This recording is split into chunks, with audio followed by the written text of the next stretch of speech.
What's up, everyone? I'm Markus from Solence, and you're listening to the Brutally Delicious podcast.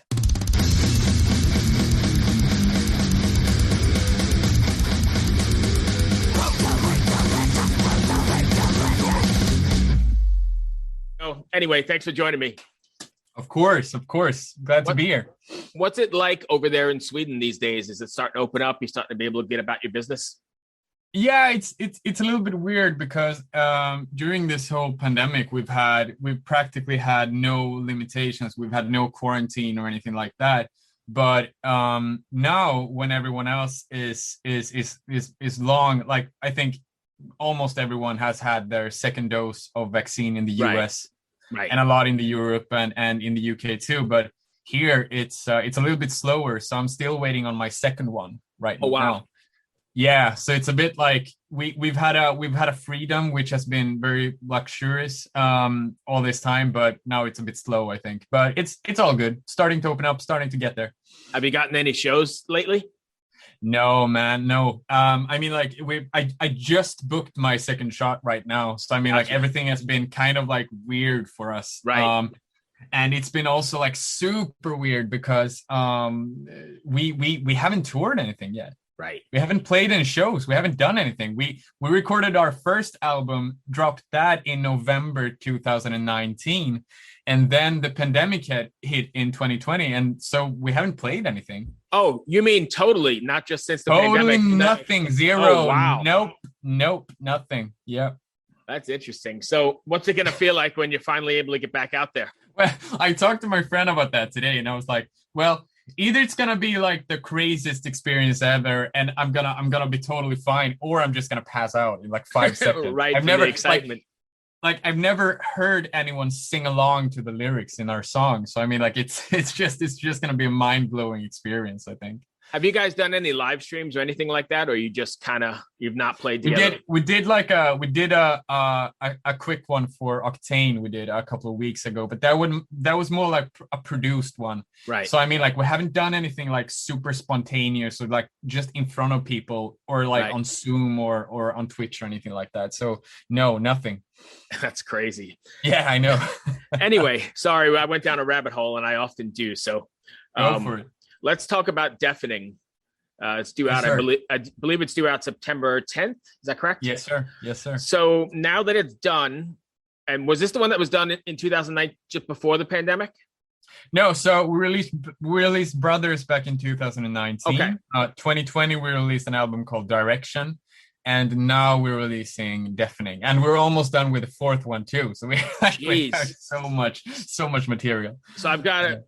How was it, or what was it like putting together Deafening as opposed to what it's usually like when everybody's out and about? Were you just sending files back and forth and sitting in your bedrooms, or how is that working out? Hell yeah. That's like we all have studios in the band. We're songwriters and producers too. So I'm in the studio here in Stockholm. David, the guitarist who also produces a lot of stuff, he's in a different studio in another part of Stockholm, and the other two guys is in a different city 2 hours from here, and they also have studios there. So we basically record everything by ourselves and then just send to each other, and that's what we did. That's how we've done it a lot of times in the past too. I mean, like we've jammed a little bit of the songs, like trying to get them together, but mostly it's you're just by yourself, recording yourself and just sending it to different people, and we're putting it together like that. So I mean, like it wasn't really weird to do Deafening like that too. It was more like when the pandemic hit, we were like, okay, we're not going to tour, so we might as well just keep going. Right. So there has not been like a super distinct, like clear line in between the albums. It has just been a continuous loop of just creating music. So I've talked to a lot of bands, and a lot of bands say they didn't really get to do much over this, year and a half or whatever, but it seems like you guys were quite productive, huh? Maybe more so than usual. Absolutely. We've I think that by the time, like we've gone a little bit insane. I think it's just like it's been too much. I'm just seeing like these four walls for every day. And just the quick walk to the studio and back for every day for like 2 years now, it makes you go a little bit insane. And also like working on so much material. I think that for the first album, I think it took a couple of years to get it together, you know, like maturing as a band, like finding our places, like everything like that. And now it's just like, for this album, we just tried to write as much as possible and do everything as good as possible. And then it was just like go time. So we just went on and just created as much as we could. And I think it helps because we're pretty much used to the studio life. Right. So if we would have gone on tour, I think that would be a weirder experience to go on tour and then go back to the studio life. But since we never left, it's like the same thing. One big writing session. Yeah. I think we wrote like 300 songs or something for all of these combined albums. That's crazy. So you've got material even for the future if you needed to go back to it. It's too much, man. It's too much. A lot of it is shit though, but I mean, like, it's too much. Yeah. With that much stuff written, is it difficult to put together the record? Like, how do you know what's going to go where? How does that work? I think that we just choose the one we like the most. I mean, like, we have pretty similar taste. Right. So I guess that's a great thing also, to be in a band with people that have similar taste. I mean, like, we don't fight over everything. So that helps a lot. We just feel like this is the demo. The demo feels really good, and this is a song that we should produce. This is a song that we should get some time into. Okay. So I know Speechless and Push Me to the Edge are out, but I wanted to talk about, because it was brought up in your bio there, the where am I at? Sorry. The Push Me to the Edge. Yeah. What was the story behind it? And because I think this borders on a lot of the stuff we talk about on the show. Unfortunately, my partner's not here. She had a family thing to take care of, so you got just me. But if you could just give us a brief little summary. I will tell you the story, man. So this is weird. This is a weird story. I think it's one of those stories that affect you a lot, but you don't think of it a lot. So back in maybe 2010 or something, when I was in high school, or maybe 2012, 2000, I can't remember, but somewhere along those lines. Right. There was a kind of like a get together and you could play your songs to a jury, to like to some people that had some experience in the music business. It was not like a competition, but you could just get some feedback, basically. Sure. So I went there by myself. Everyone had their bandmates, like everyone was like 4 or 5 people accompanied, but I just sat there by myself because I just wanted to get some feedback there, basically, and none of the other guys could go there. So I went up to them. I sat like in a couch, and they sat in another couch, and I played them our first single that we've done. So it was the first song that we actually like written, that we wrote until it was done, and we produced and we mixed it and did a lot of, like, we put so much time into it. And I think they confused me with being like the producer of the band or something, because I did a lot of like mixing and producing and stuff. So after I played it to them and they gave some really good feedback, one of the guys from the team there, he came up to me and said to me that the song was great, you should just change your singer. Wow.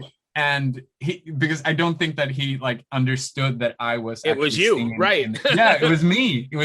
And I said it to him, like, I was just so shocked, so I couldn't lie or anything. I was like, yeah, well, that's me.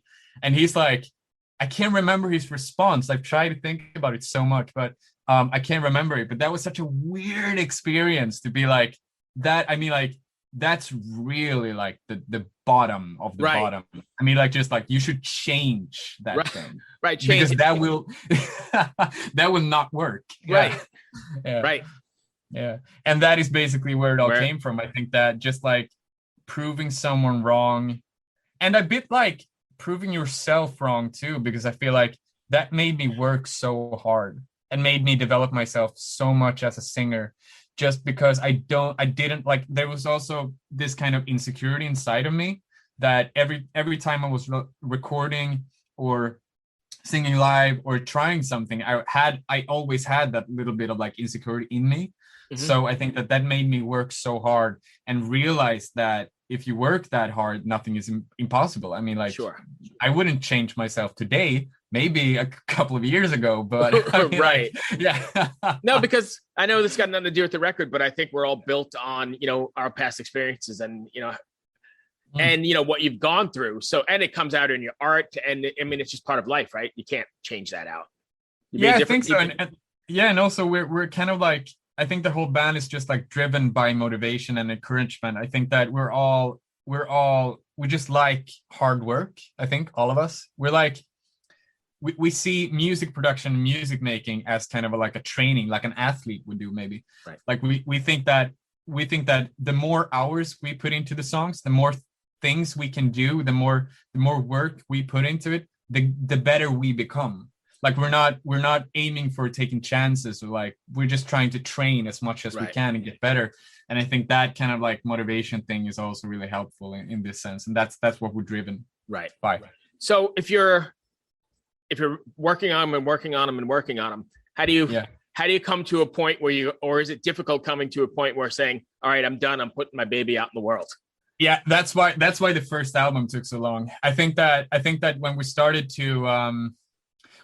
to get like, we're all perfectionists in that sense. I think that for the first album, we just drove each other insane for so long because everyone wanted it in their own way. So no one could really like it. It was too hard to work on it. So it took so long because no one felt like it. It was such a bad vibe, honestly, for some of the songs. And right. And I think that it was such a hustle, also a good hustle. Now that I think about it, right. think back to it, but I think that it was really hard getting all of those songs together. So right before we were gonna do the first album, actually, we said to each other, like, either we quit this band or we just release shit. Like, we don't think about it. We just release stuff. And I think that's something that we realized have worked for us. Right. So we try to think of songs as like, maybe we work on a song for like a week or two and then it's done. Like, you don't do anything with it. And you try to get to that point where it's done as soon as possible, and then you're kind of done with it, so you can just move on to the next one. Right. So it's a learning thing, I think, for us, and just a survival thing too, to be like, no, we can't do it in that way. Yeah. Right. And I imagine that, being a perfectionist and having the balance between getting your fans the music and, moving on to that stuff, that's got to be hard because it is your baby. And I guess if you're, in that frame of mind, it's never done. No. And I guess that's the beauty of it. I mean, like, I think that for myself, I can't speak for the other guys, but for me, I've started to think of music not as like song. It's more of like a journey. Like, I think of it as a diary more. Like, this is what I did today. This is what I'm going to do tomorrow. And as long as I try to be a little bit better each day, then everything's going to be okay. So I don't feel bad about things as much anymore, or like try to get precious about things, because I just realized that what I'm doing today won't matter in 5 years or 6 years or 7 years, because that's going to be like, I'm going to do different things then. So I'm not going to stop. Like, right. It's better to enjoy it. Oh, sure. And you'll evolve, and who knows what it turns into. Exactly. It could be electro punk or something, anything like that. And that's totally true. And I mean, like, it's not like the end of the world if a song doesn't work out either. It's just art. It's just what we did today. Yeah.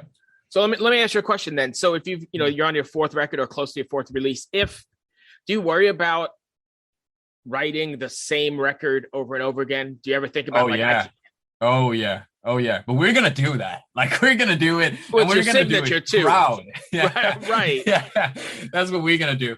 I mean, like, I think that's just a strength of this band, and I think that that's a nice thing. We're gonna have some we're gonna have some things to learn, and I think the best way to learn is just to do them and then realize what you've done when you put it out. I think that, like, just not thinking about things when you're doing it. Think about things when you've done it and it's out and it's done something for you, and then you can realize what you need to do better, I think, instead of like overthinking before you actually did something, if that makes sense. Oh yeah, absolutely. Yeah. So I know you said you've got a show booked. What do you have planned? What's up for Solence?